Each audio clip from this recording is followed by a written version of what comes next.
आधी रात का वक्त था। टार्जन अपनी झोपड़ी में गहरी नींद सो रहा था।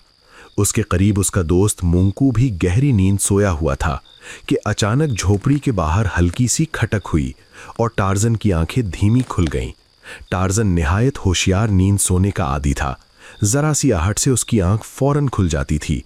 इसीलिए उस वक्त जैसे ही झोपड़ी के बाहर खटक हुई वो जाग गया और सोचने लगा कि उसकी आंख क्यों खुली है।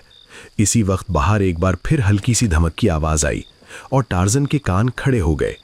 झोपड़ी में अच्छा खासा अंधेरा था, लेकिन चूंकि टार्जन इन्हीं जंगलों में पला बढ़ा था और उसने बचपन में एक शेरनी का दूध पिया था, इसलिए उसकी आंखों में भी शेर जैसी तेज चमक मौजूद थी, जिसकी वजह से वो रात के अंधेरे में भी आसानी से देख लेता था।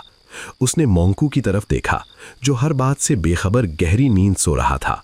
टार्जन ने उठकर झोपड़ी की दीवार के साथ लगा हुआ अपना नेजा उठाया और झोपड़ी के दरवाजे पर आ गया। जंगल में हर तरफ खौफ का आलम था और हर तरफ तारीकी फैली हुई थी। झिंगुरों की आवाज़ों के सिवा किसी जानवर की आवाज़ सुनाई नहीं दे रही थी, जिससे पता चलता था कि जंगल का हर जानवर उस वक्त सोया हुआ है।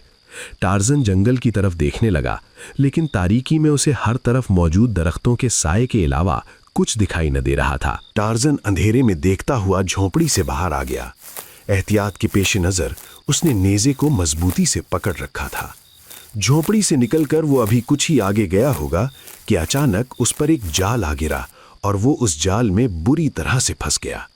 खुद को जाल में फंसा देखकर एक लम्हे के लिए टार्जन बुरी तरह से घबरा गया था। इससे पहले कि वो संभल कर खुद को जाल से छुड़ाने की कोशिश करता, उसने देखा कि कुछ लोग दौड़ते हुए उसकी तरफ आए और उन्होंने टार्जन को अपने घेरे में ले लिया।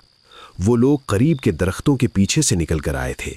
उनके हाथों में जदीद दुनिया की बंदूकें दिखाई दे रही थीं और उन्होंने चुस्त लिबास पहने रखे थे, जिनके रंग अंधेरे की वजह से टार्जन को दिखाई नहीं दे रहे थे और न ही उसे उन लोगों की शक्लें नजर आ रही